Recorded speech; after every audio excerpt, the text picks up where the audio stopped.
ನೋಡಲೆಂದು ಬಂದವಳು ಲೇ ಲೇ ಲೇ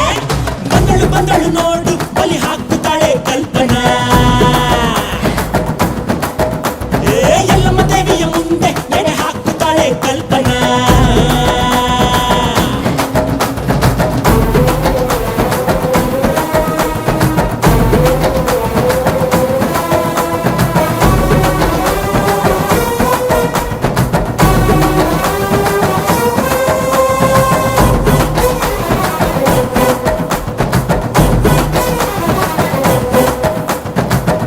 ಮಾಲೆಯ ಕೊರಳಲ್ಲಿರಿಸಿ ಕಣ್ಣಲ್ಲಿ ಕೆಂಡದ ಉಂಡೆಯ ಧರಿಸಿ ಅಮಾಸೆ ರಾತ್ರಿಯಲ್ಲಿ ಬೇಟೆಗೆ ಬಂದಳು ತಡೆಗೆ ನಡುಕ ನೋಡು ಹೆಣದ ಗಣ್ಣ